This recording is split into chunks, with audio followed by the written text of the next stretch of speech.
তার প্রতি যে কখনোই বিএনপির আন্দোলন সংগ্রাম বা সাংগঠনিক কোনো কর্মসূচি থেকে বিচ্যুত হয়নি। এছাড়াও আরো অনেক তাদের সাথে নেতৃবৃন্দ আছেন, সবাইকে আমি আন্তরিক ধন্যবাদ জানাচ্ছি। প্রত্যেকেই বিএনপি এবং অঙ্গ সংগঠনের নেতা, তারা অত্যন্ত দায়িত্বশীল নেতা, কষ্ট সহিষ্ণু নেতা এবং দলের নীতি আদর্শ বাস্তবায়নের ক্ষেত্রে তারা সবসময় সজাগ। আজকে একটি নতুন ধরনের অনুষ্ঠান আজ থেকে শুরু হয়েছে। এক দূরদর্শী রাষ্ট্রনায়ক, যিনি আমাদের স্বাধীনতার ঘোষণা দিয়েছেন, স্বাধীনতার পূর্যবাদক, এই দেশকে যিনি একদলীয় দুঃশাসনের অন্ধকার গর্ত থেকে তুলে নিয়ে এসে বহুদলের আলোয় উদ্ভাসিত করেছিলেন, সেই মহান নেতার শাহাদাত বার্ষিকী উপলক্ষে বিএনপির পক্ষ থেকে যে কর্মসূচি, সেই কর্মসূচির প্রথম দিন আছে। আর এই দিনেই আমাদের এক সময়ের ছাত্র রাজনীতির নেতা আহবাব, যে এখন সুদূর প্রবাসে থেকেও দলের দায়িত্ব পালন করছেন, অত্যন্ত খেটে একটি পরিশ্রম করে একটি বই লিখেছেন, অনন্য রাষ্ট্রনায়ক জিয়াউর রহমান। আমি বইটি হাতে নিয়ে ঘাটাঘাটি করে যেটা দেখেছি, এখানে তার শ্রম আছে। এখানে একজন রাষ্ট্রনায়ককে বিচার বিশ্লেষণ করার জন্য যে অন্তর্দৃষ্টি দরকার, সেই অন্তর্দৃষ্টি নিয়েই সে লিখেছে। বইটি সম্পর্কে আমার তেমন কোনো সমালোচনা নেই, শুধু প্রচ্ছদটি খুবই একটু গতানুগতিক হয়েছে, আর একটু ব্যতিক্রম করা যেত। কিন্তু ভিতরের লেখাগুলি এটি সবার কাছে আমার মনে হয়, এমনকি দলমত নির্বিশেষে সবার কাছেই পাঠ্য হিসাবে বিবেচিত হতে পারে বলে এটি আমার বিশ্বাস। বন্ধুরা, আমরা একজন রাষ্ট্রনায়ক, তিনি কিভাবে রাষ্ট্রনায়কের পর্যায়ে উন্নীত হন, সেটার বিচার বিশ্লেষণ দরকার যারা আমরা রাজনীতি করি। আর এই বিচার বিশ্লেষণ করার ক্ষেত্রে যে সমস্ত গুণী ব্যক্তি, বিশ্লেষক, বুদ্ধিজীবী, অধ্যাপক, একাডেমিশিয়ান কাজ করেছেন, আমরা সেখান থেকে আরো বেশি করে বুঝতে পারি, আরো বেশি করে জানতে পারি যে একজন মানুষ কিভাবে রাষ্ট্রনায়ক হন। তিনি ছাত্র অবস্থায় ছাত্র রাজনীতি করেননি, কিন্তু জাতির ক্রান্তিকাল যখন এসছে, তখন তিনি কেন জানি কোনোভাবে হাল ধরেছেন। যেমন ৭১ সালে, তেমনি ৭৫ সালে। ৭১-এ দোদুল্যমান রাজনীতিবিদ। একটা অত্যন্ত সত্য কথা, 23শে মার্চ ইয়াহিয়া খানের সাথে বাংলাদেশের এই অঞ্চলের তৎকালীন পূর্ব পাকিস্তানের যিনি প্রতিনিধিত্ব করছেন, সেই সময় জনপ্রিয়, তিনি অনেক আসনে আওয়ামী লীগ তখন জিতেছে, তার নেতা শেখ মুজিবুর রহমান। তিনি সেই মরহুম শেখ মুজিবুর রহমান আলোচনা করছিলেন ইয়ের সাথে, ইয়াহিয়া খানের সাথে। একটা প্রশ্ন, সেটা কি তিনি তৎকালীন পূর্ব পাকিস্তান যেটি বাংলাদেশ, সেই স্বাধীনতা নিয়ে আলোচনা করছিলেন না ক্ষমতা হস্তান্তর নিয়ে? এটা তো একটা বড় মৌলিক প্রশ্ন। উনি তো ক্ষমতা হস্তান্তর নিয়ে আলোচনা করছিলেন।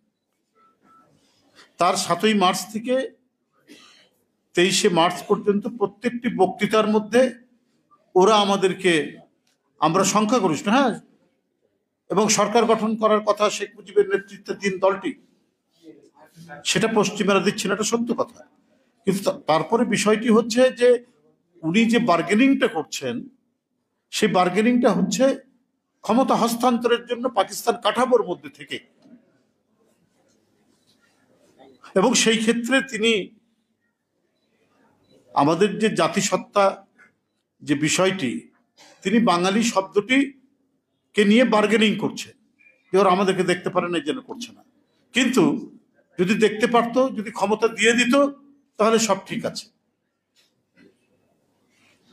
এইটা নিয়ে কিন্তু আমরা অনেকেই কথা বলি না,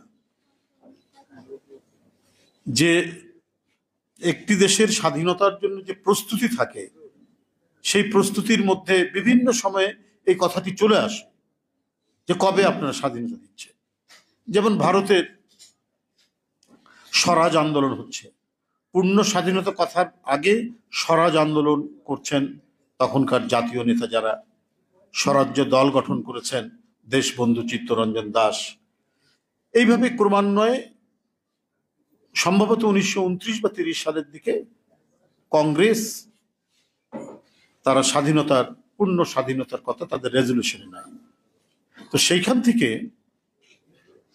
47 সাল পর্যন্ত তাদের সকল বার্গেনিং হচ্ছে, তোমরা কবে যাবে, ব্রিটিশ কবে যাবে, তোমরা কবে স্বাধীনতা দেবে। এর মধ্যে দিয়ে বিভিন্ন অংশ, কেউ সশস্ত্র সংগ্রাম করছেন, কেউ বিপ্লববাদের মন্ত্রণা নিয়ে কাজ করছেন, অনেকে সেদিন মারা গেছেন, বাদল, দীনেশ, ক্ষুদিরাম, আমরা সবাই জানি। এইভাবে বিভিন্ন বিচ্ছিন্নভাবে এক ধরনের বিপ্লবী আন্দোলন চলছে। সর্বশেষ তো কয়েক বছর ধরে নেতাজি সুভাষ বোসের নেতৃত্বে বাহিরে একটি আজাদ হিন্দ ফোর্স গঠন করে তারা যুদ্ধের মাধ্যমে স্বাধীনতার প্রস্তুতি নিচ্ছে। কিন্তু বাংলাদেশে এই ধরনের কোনো ঘটনা আওয়ামী লীগের পক্ষ থেকে কেউ নিয়েছিলেন কিনা? ছাত্রলীগের কথা বলা হয়, তারা অনেক আগে থেকেই নাকি প্রস্তুতি নিচ্ছেন, কিন্তু সেটার প্রতি শেখ মুজিবুর রহমানের বা আওয়ামী লীগের কোনো সমর্থন আছে কিনা, বা সেটা কতটুকু যুক্তিযুক্ত ছিল, কতটুকু সত্য ছিল, সে ব্যাপারে সবাই সন্দিহান। কিন্তু আওয়ামী লীগ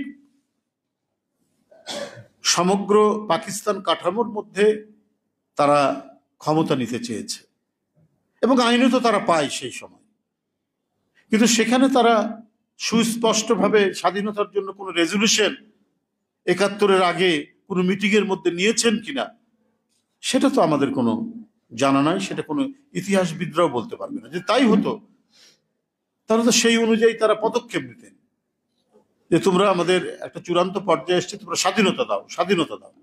সে কথাটা আওয়ামী লীগের তৎকালীন নেতা বলছেন না, আওয়ামী লীগের কোনো নেতাও বলছেন না। বরং 71 সালের যুদ্ধের পরে আমরা অনেকেই ছোট হলেও অনেকেই দেখেছি বা শুনেছি ওনারা শেরওয়ানি বানাচ্ছেন মন্ত্রিত্বের শপথ নেওয়ার জন্য। তাহলে দোদুল্যমানত ছিল 71 সালে। আর এই দোদুল্যমানতের জন্য কিন্তু জাতি কিন্তু প্রস্তুত হয়ে গেছিল স্বাধীনতার জন্য। সবার মনে তখন স্বাধীনতার স্পৃহা তীব্রভাবে এটার স্ফুরণ ঘটছে, এটা প্রকাশ পাচ্ছে। নানা শ্রেণী পেশার মানুষ থেকে শুরু করে সমগ্র জনগণ স্বাধীনতার জন্য প্রস্তুত। কিন্তু সেই সময় নেতৃত্ব দানকারী দলটি দ্বিধান্বিতই নয়, বরং ক্ষমতা হস্তান্তরের কথা বলছেন। স্বাধীনতার রেজলিউশন নেওয়া, স্বাধীনতার বার্গেনিং তো দেখছি না। বার্গেনিং হচ্ছে ক্ষমতা হস্তান্তর করো, আমরা বেশি সংখ্যায় জিতেছি, আমাদের ক্ষমতা দাও, আমরা পাকিস্তানের গভর্নমেন্ট ফর্ম করব। এই কথাটাই তো বারবার তৎকালীন বাংলাদেশের যিনি নেতা মরহুম শেখ মুজিবুর রহমান, তিনি পশ্চিমাদের প্রতি সেই কথা বলছেন। কখনো বলেছেন ইয়াহিয়া খানের সাথে সফল আলোচনা হয়েছে, কখন বলছে উনি কথা শুনছেন না, উনি ভুট্টোর কথা শুনছেন। তো কথাটা হচ্ছে যে পাকিস্তান কাঠামোর মধ্যে তারা থাকতে চাচ্ছেন, এটাই হলো মূল বিষয় ছিল। এই কারণে আজকে আপনারা দেখবেন যে যারা স্বাধীনতার জন্য প্রত্যক্ষ ভূমিকা রেখেছে, ওই দোদুল্যমান রাজনৈতিক পরিস্থিতিতে যখন কোনো জাতীয় নেতা কোনো দিক নির্দেশনা দিচ্ছেন, তখন একজন মেজর, কত পরিচিত নন, আর্মির মধ্যে, সেনাবাহিনীর মধ্যে পরিচিত, তিনি চট্টগ্রাম বেতার কেন্দ্র থেকে তিনি ডানে বামে না তাকিয়ে তিনি স্বাধীনতার ঘোষণা দিয়ে দিলেন। তো এইটা আওয়ামী লীগ সহ্য করতে পারে না, আওয়ামী লীগের নেতা নেত্রী সহ্য করতে পারে না।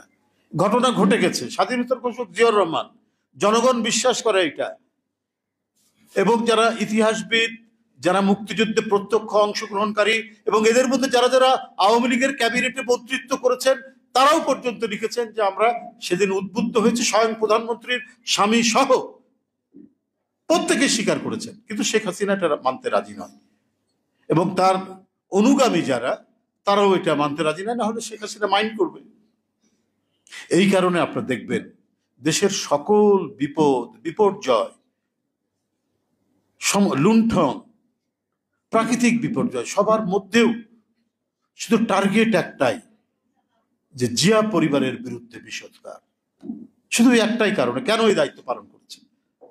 আবার ৭৫ সালে একটা বিপন্ন রাজনৈতিক পরিস্থিতি, বাকশাল, নানা ঘটনার মধ্যে দিয়ে, দুর্বিষহ রক্ষী বাহিনীর অত্যাচার, নিপীড়ন, সবার মধ্যে দিয়ে যখন জনতা এবং সিপাহী যৌথ তাদের মিছিলের মধ্যে জিয়াউর রহমান পাদপ্রদীপের আলোয় উদ্ভাসিত হলেন, সেটাও কেন তিনি হলেন, কেন বহুদলীয় গণতন্ত্র দিলেন, কেন সংবাদপত্রের সব স্বাধীনতা দিলেন, এবং বহুদলীয় গণতন্ত্রের ক্ষেত্রে যে সব দল অংশগ্রহণ করবে, এমনকি আওয়ামী লীগ সহ। আওয়ামী লীগ তো তখন বাকশাল হয়ে গেছে। আবার আওয়ামী লীগ সেদিন রেজিস্ট্রেশন করেছে রাষ্ট্রপতি জিয়াউর রহমানের যে পিপিআর ছিল, সেই পিপিআর এর মধ্যে দিয়ে আবার আওয়ামী লীগ হয়েছে বাকশাল থেকে। এটাও জিয়াউর রহমানের অবদান। আজকের যে আওয়ামী লীগ, সেই আওয়ামী লীগ জিয়াউর রহমানের কাছে রেজিস্ট্রেশন করার, জিয়াউর রহমান সরকারের কাছে রেজিস্ট্রেশন করার মধ্যে দিয়ে এই আওয়ামী লীগ হয়েছে। মানে আওয়ামী লীগের প্রতিও এই রাষ্ট্রনেতার, এই মহান রাষ্ট্রনায়কের অবদান রয়েছে, এটা ওরা স্বীকার করবে না। কারণ ওদের অন্তরের মধ্যে তো এক দল, ওদের অন্তরের মধ্যে তো হচ্ছে মানুষকে নিপীড়ন করা, ওদের অন্তরের মধ্যে তো চিরস্থায়ী ক্ষমতা এবং রাজত্বকে কায়েম করা। তাই তারা উদার গণতন্ত্রী কোনো ব্যবস্থাকে তারা পছন্দ করেন না, এবং এটা যারা প্রতিষ্ঠা করেন তাদের প্রতিও তাদের বিদ্বেষ। এই জন্য জিয়াউর রহমানের প্রতি বিদ্বেষ, এই জন্য দেশনেত্রী বেগম খালেদা জিয়ার বিরুদ্ধে বিদ্বেষ, এই জন্য দেশ নায়ক তারেক রহমানের বিরুদ্ধে বিদ্বেষ। কারণ এরা হচ্ছে বহুদলীয় গণতন্ত্রে বিশ্বাস করা জাতীয় নেতা। এরা তাই করেছেন, প্রতিষ্ঠা করেছেন। এরশাদ ক্ষমতায় এসছে গণতন্ত্র হত্যা করে, কিন্তু এই জিয়া পরিবারের মধ্যে থেকে মহান স্বাধীনতার ঘোষকের স্ত্রী তিনি দাঁড়ালেন একেবারে আপোষহীন লড়াই। শেখ হাসিনা যে গণতন্ত্রের প্রতি অঙ্গীকারবদ্ধ নন, সেদিনই তো প্রমাণ করেছেন। উনি রাষ্ট্র ক্ষমতার জন্য ওনার কাছে কোনো নীতি, নৈতিকতা, জনগণের প্রতি অঙ্গীকার, এগুলো কোনো কিছুই তিনি তোয়াক্কা করেন না। উনি রাজনীতিকে একটা ফ্রড বলে মনে করেন, প্রতারণা বলে মনে করেন রাজনীতিকে। যে জনগণের কাছে আমি কথা বলে যাব, একটা ওয়াদা করব, কিন্তু এই ওয়াদা আমি না রক্ষা করাটাই হচ্ছে আমার রাজনীতি। এটাই শেখ হাসিনা মনে করেন। সেদিন এরশাদের সাথে তাই করেছেন। এরশাদকে তিনি বলেছেন যে নির্বাচনে যাবে জাতীয় বেঈমান, তিনি 24 ঘন্টার মধ্যে ঘোষণা দিলেন নির্বাচনে যাচ্ছেন। সেদিন থেকেই জনগণের কাছে উন্মোচিত আওয়ামী লীগের চরিত্র এবং বৈশিষ্ট্য। এই কারণে দেখেন জলোচ্ছ্বাস হচ্ছে, উপকূলীয় এলাকাগুলো মানুষের কি অবস্থা। আজকে আমরা জানতে পারছি 1.5 লক্ষ বাড়িঘর তছনছ হয়ে গেছে, 16 জন মানুষ মারা গেছে, প্রায় 40 লক্ষ মানুষ ক্ষতিগ্রস্ত হয়েছে। এই পূর্বাভাস দিচ্ছে আমাদের যে আবহাওয়া ডিপার্টমেন্টও পূর্বাভাস দিচ্ছে কয়েকদিন ধরে। এই দিকে জনগণের দৃষ্টি যাতে না যায়। ঠিক পরশুদিন প্রধানমন্ত্রী তিনি একটি বাজে কথায় বিএনপির ভারপ্রাপ্ত চেয়ারম্যান দেশনায়ক তারেক রহমানের বিরুদ্ধে খুবই বাজে কথায় বললেন, মন্তব্য করলেন। মানে উনার যে ক্ষোভ এবং প্রতিহিংসা তার হৃদয়ের মধ্যে এমনই আপনার ঘূর্ণিঝড় তৈরি করে, এটা প্রকাশ করার জন্য উনি ব্যাকুল হয়ে পড়েন। তাই জনগণ বাঁচলো কি মরল, জনগণ লুটোপুটি করছে ঝড়ের মধ্যে, পানির মধ্যে, বৃষ্টির মধ্যে, এই দিকে প্রধানমন্ত্রীর খেয়াল নাই। ওনার টার্গেট যে কোনো মুহূর্তে, যে কোনো অবস্থাতেই জিয়া পরিবারকে আক্রমণ করতে হবে, শহীদ জিয়াকে আক্রমণ করতে হবে, বেগম জিয়াকে আক্রমণ করতে হবে, তারেক রহমানকে আক্রমণ করতে হবে, নোংরা ভাষায়, বাজে ভাষায়। সেটা আমরা খুব ভালো মতো দেখলাম। এটাতে দুইটা কাজ হয়। একটা হচ্ছে যে প্রচন্ড ঘূর্ণিঝড়ের মধ্যে মানুষের আশ্রয়, মানুষের বেঁচে থাকা, মানুষকে সহায়তা করা, এইখানে সরকারের দৃষ্টি নেই। কিন্তু এইখান থেকে জনগণের মনোযোগকে অন্যদিকে সরানো, বিএনপি বা অন্যান্য রাজনৈতিক দল তারা এইটা নিয়েই ব্যস্ত থাকবে। এইটা হচ্ছে প্রধানমন্ত্রীর মূল উদ্দেশ্য। এই উদ্দেশ্যের কে নিয়েই তিনি এই সমস্ত কথা বলেন। বন্ধুরা, আপনারা জানেন যে কথাগুলি আমরা এতদিন ধরে বলেছি, প্রত্যেকটা কিন্তু নানাভাবে সেটাকে লুকাতে পারছে না, ঢাকতে পারছে না প্রধানমন্ত্রী। কোনো না কোনোভাবে সেটা প্রস্ফুটিত হচ্ছে। এটা পৃথিবীর মানুষ, জনগণ হচ্ছে গণতন্ত্রের পক্ষে।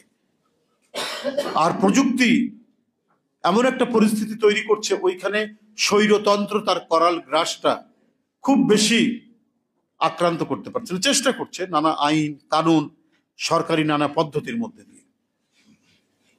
সাবেক সেনাপ্রধান, সাবেক পুলিশ প্রধান, এদের যে নানা কাহিনী, এদের যে নানা, মানে এটা মনে হচ্ছে যে একটা আপনার রূপকথার গল্প, তাদের কাছে কিছুই না।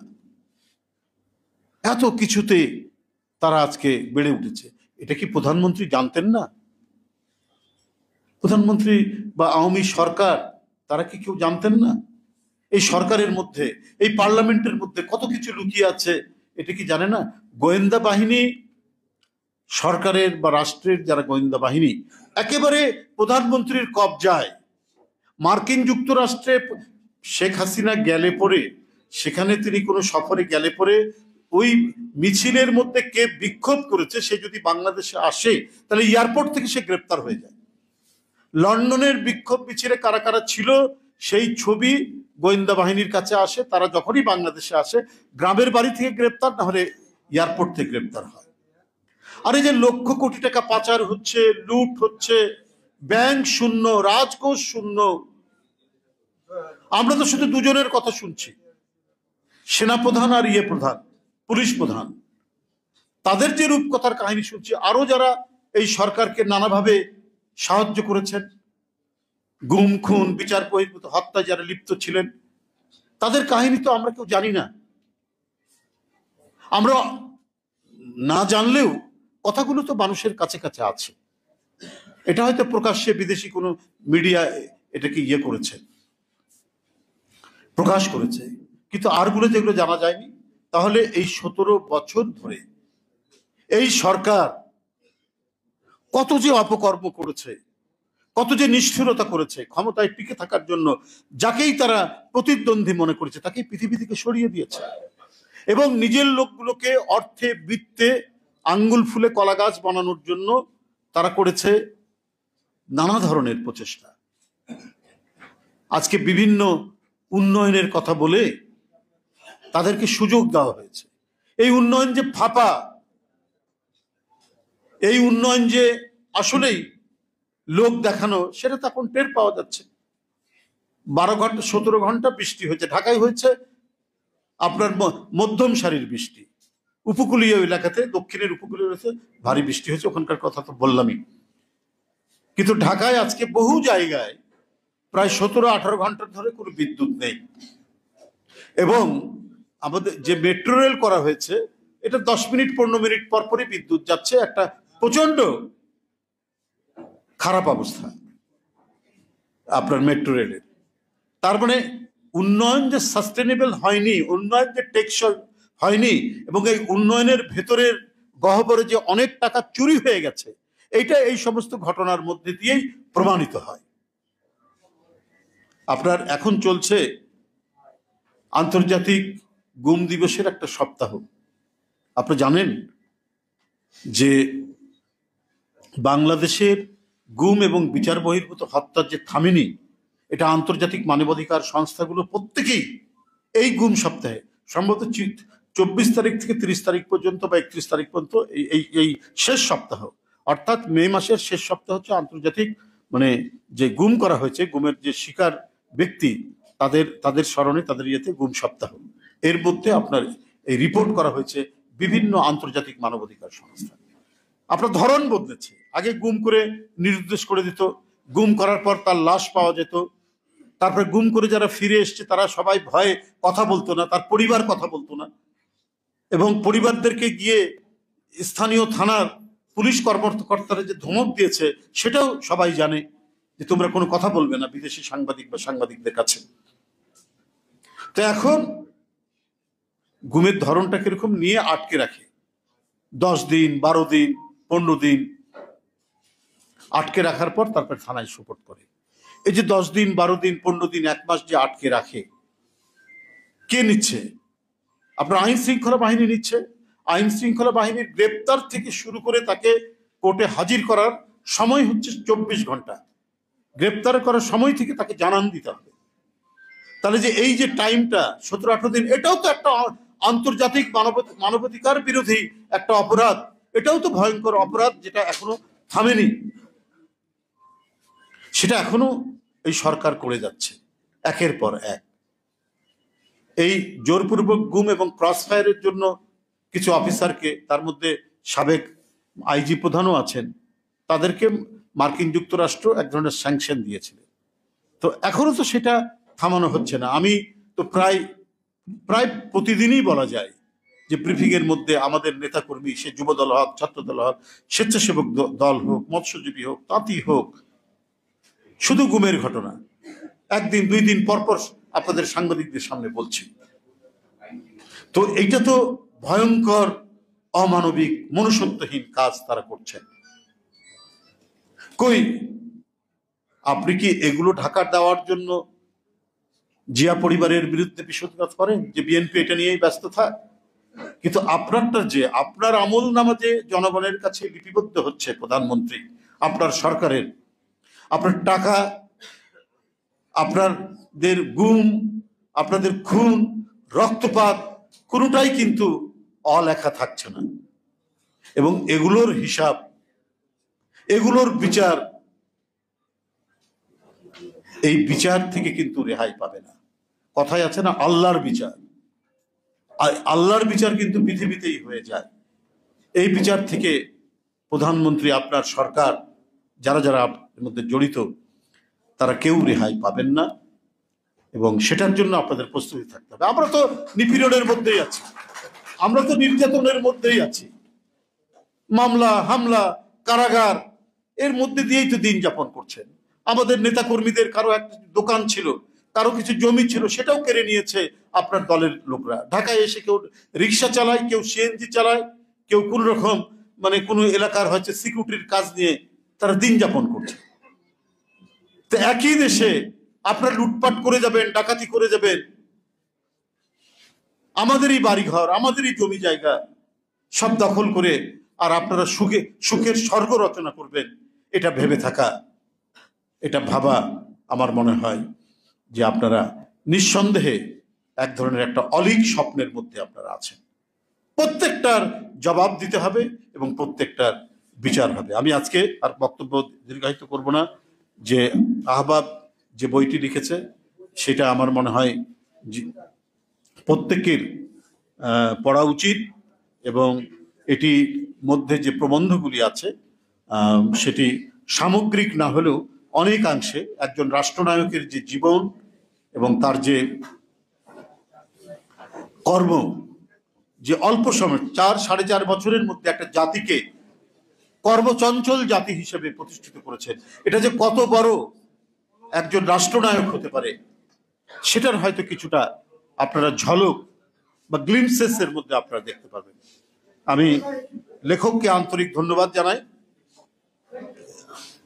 আহবাব চৌধুরী খোকনকে ধন্যবাদ জানাই যে তিনি এই দুঃসময়ের মধ্যেও এই ধরনের একটি গ্রন্থ রচনা করেছেন।